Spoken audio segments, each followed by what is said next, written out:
Bom, então, bom dia a todos. Nessa aula de hoje a gente vai estar revisando algumas coisas que a gente falou acerca da responsabilidade civil. Quanto à matéria da prova de terceira VA, vai cair contrato de seguro e essa matéria de responsabilidade civil, certo? E depois vocês conferem no grupo aí, no EAD, eu postei para vocês já o Fórum 5, que é o caso jurídico número 2, a gente já teve o número 1. E nesse Fórum 5, existe um apostilado de todo esse conteúdo, tá? Esse apostilado, esse material está postado no Fórum 5, bem abaixo aí, o primeiro link que está aí é o material de todo esse conteúdo, certo? Então, está escrito aí no Fórum 5.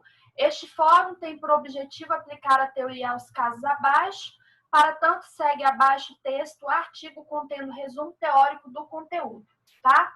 Então, eu sugiro a vocês que acompanhem a aula a partir da leitura desse material.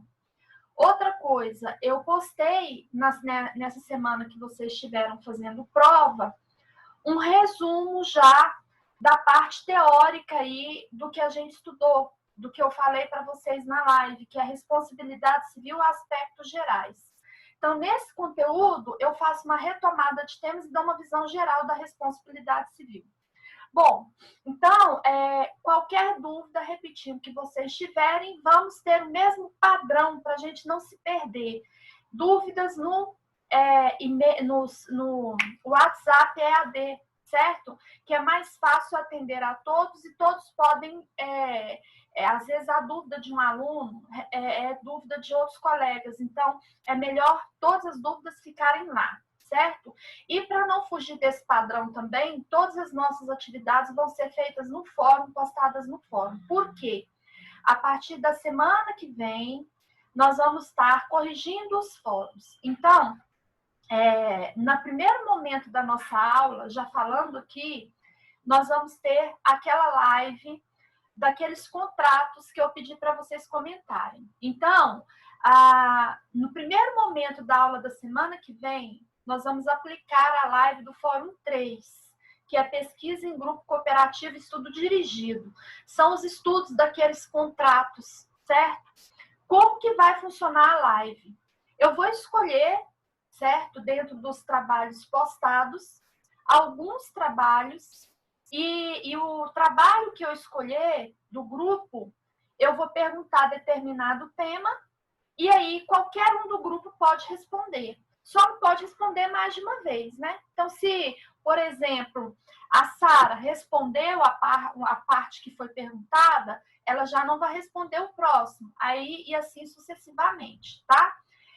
Se der tempo da gente fazer toda essa atividade no primeiro momento da aula, ótimo. Se não der tempo, a gente vai continuar no segundo momento da aula, tá bom?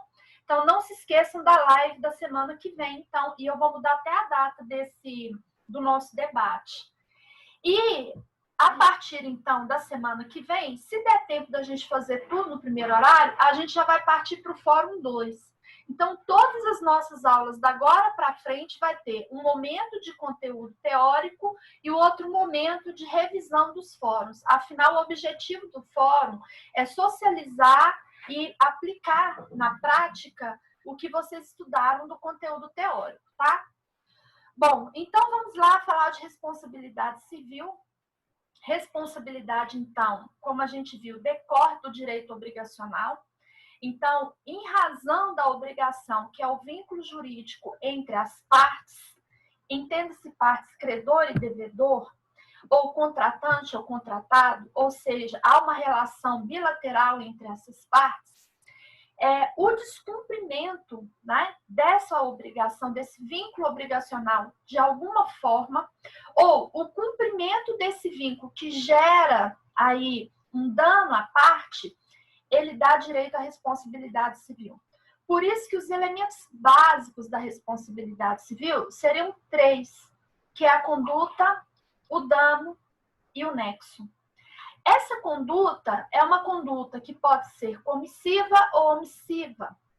O dano é algo que prejudica o que a gente chama aqui de vítima, certo? E o nexo é a relação entre essa conduta e esse dano. Se não houver essa relação entre conduta e dano, eu não tenho a responsabilidade civil. Lembrem do exemplo que eu dei na última aula, do engavetamento, que inclusive é uma das questões dos nossos fóruns aqui, para vocês resolverem esse caso jurídico. Um carro bateu na traseira do outro, mas ele o fez em razão de um outro veículo atrás ter batido nele. E aí, um foi quicando, foi batendo no próximo. De quem seria a responsabilidade? Né? Aí nós falamos das teorias do nexo, né? na aula passada. Revisa essa teoria, essas teorias, né? Da equivalência de condições, a teoria da causalidade adequada e a teoria da causalidade direta e imediata, que é o que o Código Civil adota por força do artigo 403. Então, lembrem desse artigo 403, certo? Bom, então, nesse caso do engavetamento, imagine que o João bateu no carro da frente, que é o da Laila, porque o Pedro bateu no dele e aí a Laila bateu no da frente. Enfim, o nexo, que é essa ligação entre conduta ou dano, se o João, que bateu no carro da Laila, porque o Pedro bateu no carro dele, e o Antônio bateu no carro do Pedro, vamos pegar João. João vai entrar com a ação contra quem? Quem deveria responder para João? Foi o carro de trás que bateu nele, o Pedro, ou o Antônio, anteriormente, que bateu no carro do Pedro? Bom, então, o nexo seria esse vínculo para eu saber quem me responderia nesse caso, certo? Outra situação jurídica que eu passei para vocês, que é o caso 6, já me adiantando para vocês entenderem que esses casos têm a ver com essa questão de conduta, dano e nexo, principalmente o nexo, foi de um avião que caiu. Esse é um caso real, inclusive, eu até coloquei aqui para vocês os links.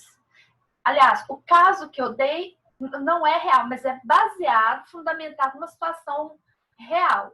E o link dessa situação está aqui no próprio EAD, no próprio fórum. Então, eu dou até sugestão para vocês de leituras. Então, leiam os links que eu estou postando nos fóruns, tá? E então, esse avião caiu. E quando esse avião caiu, ele caiu em casas. E essas casas foram destruídas. E um morador dessas casas morreu em razão disso. E aí, essas famílias foram entrar com ação contra essa empresa aérea, só que invocando o Código de Defesa do Consumidor. Por força do seu artigo 2º, né, que vai, e 3º, que vai falar quem é consumidor, o consumidor seria o destinatário final daquele produto ou serviço. A primeira defesa da empresa aérea é que essas vítimas desse acidente não eram consumidoras, porque elas não contrataram o serviço deles. Então, fica a primeira questão aí, por isso que eu pedi para vocês responderem dentro do CDC e do Código Civil. Aí vocês me questionam, professora, mas como a gente vai responder uma coisa dentro do Código de Defesa do Consumidor se a gente não sabe? Isso é um trabalho de pesquisa. Então, hoje, com a internet, nós temos N possibilidades de pesquisa. Já estou adiantando para vocês darem uma lida para responder isso no artigo 2º, 3º do CDC e aprendam já a consultar a internet, né? A esse respeito aqui. Então, já me adiantando, o consumidor é o destinatário final. E a empresa respondeu, então, que as vítimas não seriam consumidoras, né? Porque elas não contrataram os seus serviços. E nós temos aí, por que eu passei esse caso para vocês? Porque nós temos aí o contrato de transporte também, que é regulado no Código Civil. Isso porque, lembrando que eu já falei em outras aulas, o Código de Defesa do Consumidor, ele não tem nenhum contrato dentro dele. Ele é um conjunto de princípios. Então, todas as vezes que formos aplicar a inteligência hermenêutica do CDC, eu preciso compreender os contratos civis para poder aplicar à luz do CDC. Então, se eu estou falando de contratos, é inevitável que eu falo do Código de Defesa do Consumidor, né? Se a gente está falando de responsabilidade civil, também. Por quê? Como eu já disse algumas aulas, e vocês devem ter estudado semestre passado, Mais de 90% dos contratos que temos hoje no Brasil são contratos de consumo e contratos de adesão. Então, se são contratos de consumo, eu tenho que compreender, pelo menos de uma maneira ampla, como funciona esse Código de Defesa do Consumidor. Bom, é um contrato de transporte, então, né? Nós temos aí envolvido um contrato de transporte em que as vítimas não estavam sendo transportadas. Olha que interessante. Mas, por força do CDC, eu tenho aí as vítimas de consumo, que são as vítimas desse acidente, que seriam essas casas destruídas e mais essa pessoa que faleceu.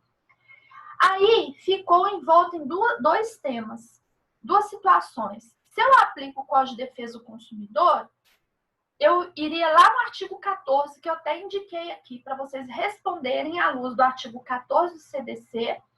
Mas se eu falo de contrato de transporte, eu aplico o 735 do Código Civil, porque o CDC não tem nada falando de contrato.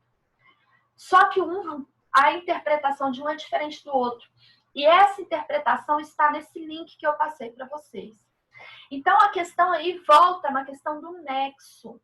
O que a empresa aérea quis se defendeu de qual questão exatamente dessa referente ao nexo? Se o consumidor, se para ela, essas vítimas, né, dessa queda desse avião, não contratavam seus serviços, não haveria aí nexo entre a conduta e o dano sofrido. Ora, e as vítimas ficariam como, então? Então, elas não seriam, não contratavam seu serviço, seja de transporte ou seja como relação de consumo, como que ficariam as vítimas? Quem seriam responsáveis? Veja bem, aí a empresa aérea reportou a responsabilidade à empresa de combustíveis que fornecia combustível para ela. E fez um laudo técnico e nesse laudo constatou que o combustível estava adulterado. Em razão desse fato, houve problema nas turbinas do avião que o levou a cair. Então, tem essa prova, né, de que esse avião caiu em razão do combustível que foi colocado nele. Beleza, então tá. O que essa empresa aérea quis dizer? Olha, responsabilidade não é minha. Vocês têm que entrar contra, resumidamente, a empresa de combustível, porque ela sim é que causou o dano a vocês. Aí nós vamos voltar na questão das teorias do nexo. Nas teorias do nexo, eu vou aplicar a equivalência das condições, a causalidade adequada, a causalidade direta e imediata. Quem causou diretamente ou imediatamente esse dano? Então, para vocês responderem isso, repito, leia a apostila que dá a visão geral e leia aqui também esse artigo jurídico que é fundamentado em algumas decisões, que vai falar dessa responsabilidade. E depois, quando vocês já tiverem respondido, nós vamos comentar os dois casos, obviamente, né? Que eu vou fazer uma revisão do conteúdo, repetindo a partir dessa aula, em cima dos fóruns postados. Bom, então, voltando aqui, só para deixar vocês curiosos, parece simples falarmos de conduta, dano e nexo, mas não é. Exatamente, a questão é, quando o fato não gera dúvidas, ok. A questão é, quando gera dúvidas, quem diretamente responderia para mim? Por exemplo, outra situação. Você vai numa loja, adquiriu um produto X e você foi enganado, né? E tem provas disso, que o produto, além de o funcionário te humilhar por algum motivo nessa loja, o vendedor te humilhou, ele ainda te furtou ao te passar um valor a mais, por exemplo. Você falou que não queria o seguro, você não aceitou o seguro daquele produto e ele embutiu o seguro ali nas parcelas. Depois você descobre isso. Então, houve um furto do seu dinheiro, né? Beleza. Quem responde? Conduta, dano, nexo. Quem é responsável por esse dano causado a você? É o funcionário da loja ou é a loja em si? Outra questão. Então, eu estou levantando essas questões aí para a gente ficar pensando e aplicar algumas teorias que o Código Civil fala dessa responsabilidade. Daqui a pouco eu volto nessa questão do funcionário. Bom, então, por isso que alguns doutrinadores, eles defendem que a responsabilidade civil subjetiva, ela é residual, porque ela nasce da objetiva. Porque os elementos mínimos que eu tenho que compreender para provar o meu direito de reclamar uma resposta pelo dano que eu sofri é provar basicamente esses elementos, conduto, dano, nexo. Se eu não tiver esses elementos, eu nem continuo o raciocínio dessa responsabilidade civil. Bom, o que eu provo a responsabilidade, o nome que se dá para essa responsabilidade em que eu só preciso provar esses 3 elementos é objetiva. Se eu tiver que provar mais culpa ou dolo, eu tenho a subjetiva, que está lá no artigo 186, que a gente já leu até o artigo 188 do Código Civil. Então, voltando, na responsabilidade civil subjetiva, que nós já estudamos na última aula, nós temos que provar, então por isso que ela seria residual, porque primeiro os elementos que eu tenho que provar é conduta, dano e nexo. Além deles, na subjetiva eu teria que provar a culpa ou dolo. A subjetiva é conhecida como extracontratual, também como extracontratual. E nessa responsabilidade civil subjetiva extracontratual, eu tenho que provar culpa e dolo. Bom, só que tem um detalhe. Na extracontratual subjetiva, ela só advém de ato ilícito. Lembrando que ato ilícito é aquele que, segundo o Código Civil, ou fere a lei, ou, se não tiver nada especificado na lei, fere a moral e os bons costumes, por força do princípio da autonomia da vontade. Nem todos os fatos jurídicos civis estão previstos na lei. E nem por isso eles são legais. Tá? Ilegal ou ilícito é aquilo que, além de não estar previsto em lei, se eventualmente não tiver, ele fere a moral e os bons costumes. Isso está no artigo 122 do Código Civil, lá no seu final. Bom, beleza. Então, na responsabilidade civil subjetiva, eu só tenho a questão do ato ilícito, por força desse princípio. Ele fere o meu direito aí, em decorrência da legalidade ou da ilicitude. Agora, a responsabilidade civil objetiva, ela pode ser decorrente de uma relação contratual ou decorrente também de uma relação legal, né? Ou que fere a lei, ou que mesmo estando a favor da lei, causa um prejuízo à parte. Então, veja bem, cuidado com a responsabilidade civil objetiva. O primeiro caso da responsabilidade civil objetiva é simples. Contratual, se está no contrato, e esse contrato é conforme a moral e os bons costumes, esse contrato é legal. Portanto, se aplica a pactum servanda, em que, resumidamente, o contrato é lei entre as partes. Né? Se a gente for resumir esse princípio, ele se traduz nessa frase: o contrato é lei entre as partes. Então, o próprio contrato é a lei que regula essa relação entre as partes. Se uma das partes descumpriu esse contrato, eu não tenho que avaliar a culpa ou dolo da parte. Está no contrato, falando cláusula tal, cláusula X, cláusula Y. A parte descumpriu, por exemplo, alguém que não paga o aluguel em dia, atrasou, tem 3 meses de atraso, já foi notificado desse atraso, não tomou providência, eu, como proprietário desse imóvel, tenho o direito de entrar com a ação de despejo. Né? Qual a defesa desse inquilino? Alegar que ele estava doente ou que... lembra, não vou falar de Covid, não, que a situação é única. Depois a gente vai avaliar a responsabilidade civil nessas relações em razão do Covid, que é o Fórum 1. Mas voltando lá, nosso raciocínio. Então, uma situação, por exemplo, que ele sofreu um acidente, por exemplo, e ele não conseguiu pagar esse aluguel, ele tem como invocar isso, provar que ele sofreu um acidente, querer prazo para pagar esse aluguel e ele continuar no imóvel porque ele não tem para onde ir? Não, porque isso aí seria culpa. seria avaliar a questão de culpa ou dolo. E a responsabilidade civil do recorrente do contrato, ela não avalia culpa ou dolo. Aplique-se a lei, que é o contrato entre as partes. Beleza, certo. Mas nós temos também a responsabilidade civil objetiva decorrente, do descumprimento da lei, né? Que aí, se é em razão do descumprimento da lei ou da moral dos bons costumes, então ele é decorrente de um ato ilícito ou ilegal. E aí, o fundamento de eu aplicar responsabilidade civil nesse caso é porque houve uma violação de norma, certo? Violou norma, eu também aplico responsabilidade civil objetiva. Então, eu não avalio o elemento culpa ou dolo. Mas aí fica a questão, professora, mas aí confunde com a responsabilidade civil extracontratual. Porque a extracontratual, que é a subjetiva, que é lá do artigo 186 até 188, ele também vem da violação da lei ou do ato ilegal ou ilícito, né? Ilegal ou ilícito. Então, como que eu vou saber a diferença de um ou outro?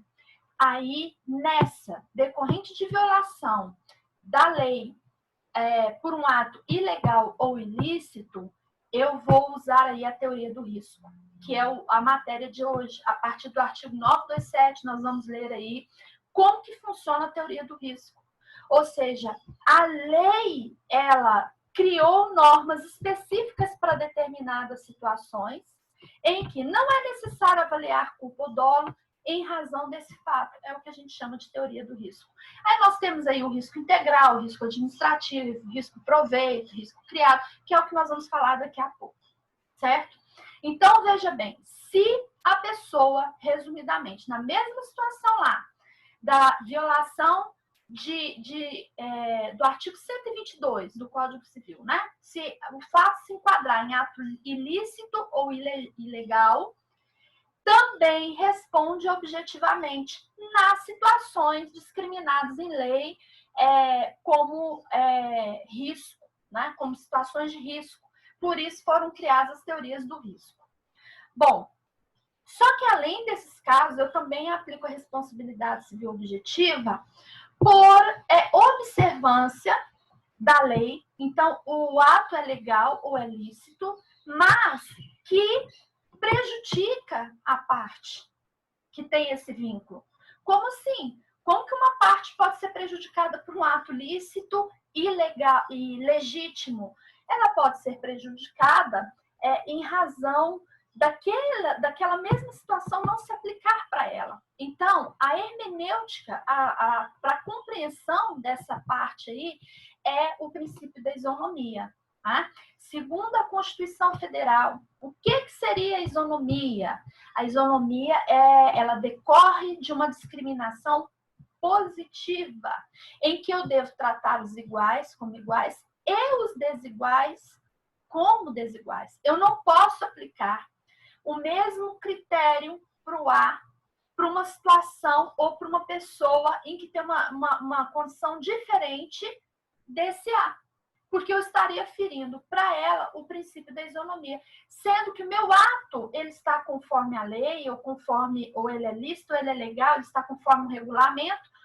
Eu estou seguindo normas, mas eu estou ferindo a isonomia do B por querer aplicar essa norma que para ele não seria possível, né? Nessa mesma condição. Eu vou dar um exemplo, tá? No Brasil, a gente teve alguns jogos aí. Depois, quem quiser dar uma olhada aí na internet, consulta esses casos aí da internet. Tinha aqueles jogos No Limite, tinha um do Luciano Huck, em que quem ganhava o jogo, eu esqueci o nome daquilo, era quem ficava mais tempo sem dormir. Não sei se vocês lembram disso. Então, a pessoa que... Tinha gente que ficava 5, 6, 7, tinha gente que chegava quase 30 dias sem dormir. Enfim, a questão a pessoa... Vamos dar um exemplo de um jogo desse que a pessoa fica sem dormir. Ela entrou no jogo porque ela quis, autonomia da vontade, assinou um contrato, olha aí, uma relação contratual. Nesse contrato, ela concorda em participar do jogo, da sua imagem ser usada, né, conforme os meios de comunicação querem. Só que ela só ganha se ela seguir as regras do jogo. E essa regra é ficar sem dormir. O problema é que eu tenho ali, vou dar só essa situação, eu tenho dentro desse grupo de pessoas indivíduos que entraram, participaram, foi feito um exame, né, para eles entrarem ali, um exame médico, que constatou que, a princípio, eles têm condição de participar, né? A princípio, sim, um exame médico padrão, né, que a gente chama ali de um formulário padrão com aquelas perguntas básicas, e que aquela pessoa foi apta a participar daquele jogo ali, naquele formulário que foi passado. E ali não observou alguns casos de pessoas que tinham problemas com insônia, pessoas que tinham problemas, podiam ter problemas até já congênitos, e que tinham que tomar muito cuidado, porque determinadas situações poderiam despertar, né, essa doença que está nele, mas ainda não se desenvolveu.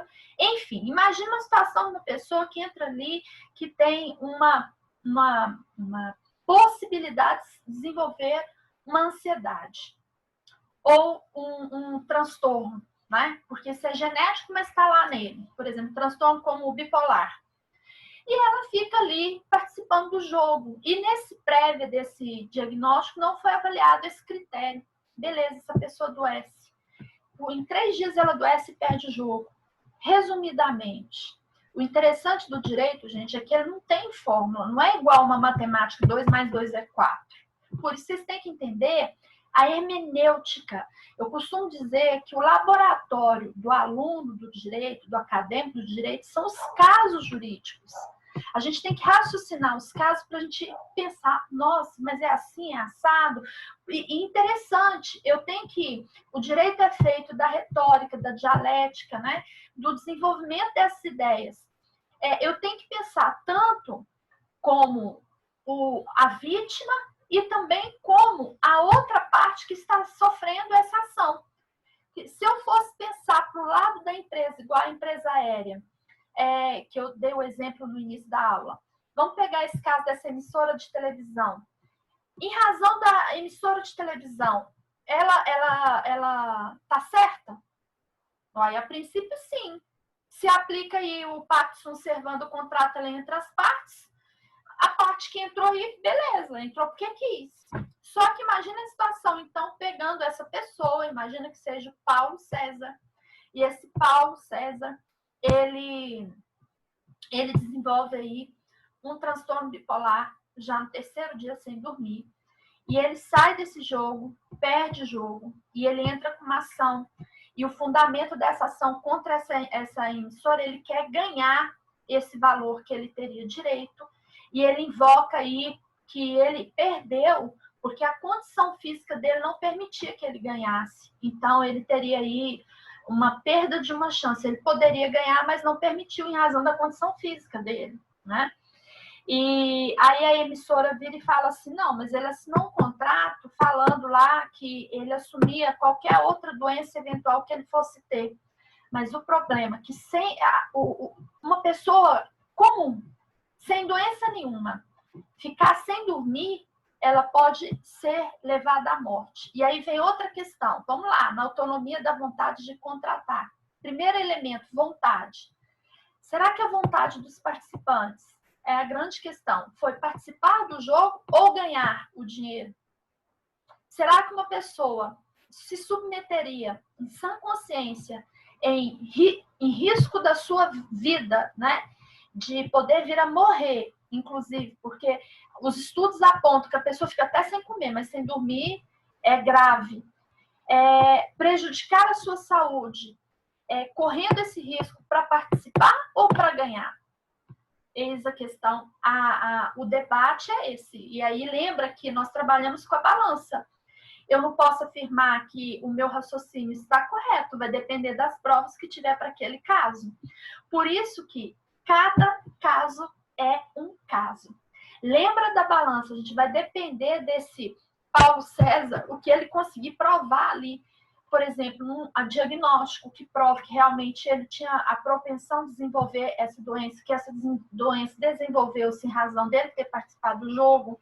Ele provar que no momento que foi feito as perguntas para ele lá desse exame, né, para ele entrar no jogo, não fez pergunta relacionada à sua psique, à condição da sua psique, ou se colocou lá que ele assume toda a responsabilidade de eventual doença que ele venha desenvolver, mesmo as não previstas naquele laudo, ele assume. Mas ele assume como? Se não cabe a ele não tem conhecimento médico dos efeitos daquilo ali, por isso da teoria do risco que a gente vai falar. Então ele participou do jogo sem saber dos efeitos dessa doença ao longo do tempo. Enfim, ficaria então a balança para ele, pendendo de um lado, e a balança pendendo para o outro, para a emissora de televisão, que vai ter que provar, né, só fundamentando no contrato, que ela não teria responsabilidade de arcar com esse dano. Bom, por quê? Porque o contrato é entre as partes, a autonomia da vontade, ele assinou porque ele quis. Resumidamente. Mas aí ele vem com a seguinte tese: responsabilidade civil objetiva decorrente de um ato lícito, legítimo, porque foi assinado, contratado, porém que violou a sua isonomia, dada a sua condição. Esse caso, gente, é um entre tantos que foram, as pessoas entraram com a ação, a gente chama isso de efeito dominó, né? Porque quando tem uma situação dessa, esse pessoal que participa de jogo e entra com a ação e ganha, você abre precedentes. E aí os demais descobrem e vão entrando com a ação. Então, muita gente já entrou com a ação contra essas emissoras que faziam esses jogos. Não sei se vocês lembram, se é da época de vocês. Tanto é que esses jogos saíram, né? Boa parte deles não estão mais, principalmente quando envolve físico da pessoa, né? Eles não estão mais passando jogos como passavam antes. Nós temos aí algumas situações do Big Brother, né? E que a gente questiona alguns daqueles, sei lá que nome que dá para aquilo, para a pessoa ganhar, sei lá o quê, ela tem que submeter a determinado tortura, né? Então, até que ponto essas pessoas não poderiam entrar com uma ação e pedir uma indenização por isso? Enfim, a gente chama de precedente e isso abre possibilidades. Quem tiver curiosidade, dá uma olhada nesses casos, é bem interessante, tá? Do julgamento desses casos. Aí, eu estou falando de contexto brasileiro, né? Vamos questionar, por exemplo, aquela situação que eu amo, aquele largados e pelados, né? Ali você tem uma outra norma, que é o direito internacional, que aplica ali para aquele país que desenvolve largados e pelados, que eu não sei nem quem é, qual é. Mas aqui, na realidade do Brasil, a gente olha os julgados para poder entender como que a coisa está caminhando, né? A hermenêutica naquela situação, como esse caso que eu dei. Então, resumidamente, repetindo, enquanto a responsabilidade civil extracontratual, ela decorre apenas do ato ilícito, e ela é conhecida também como subjetiva, em que eu preciso provar conduta, dano, nexo, culpa e dolo, que está lá no artigo 186 até o artigo 188, na responsabilidade civil subjetiva, objetiva, eu tenho duas situações. Ou ela decorre do contrato, então, se o ato descumpriu o contrato, eu preciso provar apenas conduta, dano e nexo. Ou ela decorre também de um ato ilegal ou ilegítimo, certo? Em que, por força da teoria do risco, eu tiro o elemento culpa e dolo, eu só preciso provar conduta, dano e nexo. Ou ela decorre... Gente, desliga o som, por favor. Ou ela decorre de um ato lícito, como o exemplo que eu dei dos jogos, né? Mas que a parte questiona a licitude daquele ato por violar um direito dela de isonomia, por violar o princípio da isonomia, certo? Bom, pessoal, tem gente que entrou agora, mas falta basicamente 4 minutos para terminar nossa aula. Então, lembrando que na hora que terminar, eu vou esperar para ela ser gravada, tá? E a gente retoma a aula às 9h30. Bom, já que falamos então dessa parte, vamos entrar aí na teoria do risco. A teoria do risco, o próprio nome já diz, né? A parte assume o risco daquela situação e por força dele assumir esse risco, a responsabilidade civil se torna objetiva, tá? Ou por ato lícito ou por ato ilícito, mas aí ela é decorrente da norma e não do contrato. Então, enquanto a responsabilidade civil objetiva contratual ela decorre do contrato, a responsabilidade civil objetiva, ela também pode ser extracontratual. É isso que eu quero que vocês entendam. Mas quando ela é extracontratual, não se confunde com a subjetiva. Então, veja bem, responsabilidade civil extracontratual não é sinônimo de responsabilidade civil subjetiva. Porque a extracontratual tanto pode ser subjetiva como objetiva. Então, nós temos a teoria do risco, que é quando há uma infringência de norma, ou por ato lícito ou ilícito, ou por ato lícito que fere o princípio da isonomia. Primeiro risco que nós temos aí dessa responsabilidade civil, eu vou falar assim, teoricamente desses riscos, mas quando eu for falando dos artigos, nós vamos retomar essa teoria na leitura dos artigos, aí eu volto nessa teoria do risco. O risco integral, ele está lá no artigo 225 da Constituição Federal. Um dos casos do risco integral nós temos em questões ambientais. Todas as ações que envolvem o meio ambiente no Brasil, a responsabilidade civil é do risco integral, que significa não há excludente de licitude para aplicar no caso dessa responsabilidade. Ela é objetiva, a parte que causa o dano ambiental, ela responde independente de culpa ou dolo, e ela não teria sequer a defesa de caso fortuito, força maior, culpa da vítima, culpa exclusiva, não se aplica. Aqueles casos que a gente já começou a estudar, de excludente de licitude do artigo 188 do Código Civil, que não são só aqueles, mas que à medida que a gente for lendo, a gente vai falar dos artigos da excludente e depois a gente faz o resumão das excludentes, certo? Então, nós estudamos até agora como excludentes o artigo 188 do Código Civil e nós já sabemos também como excludente o caso fortuito e a força maior, né?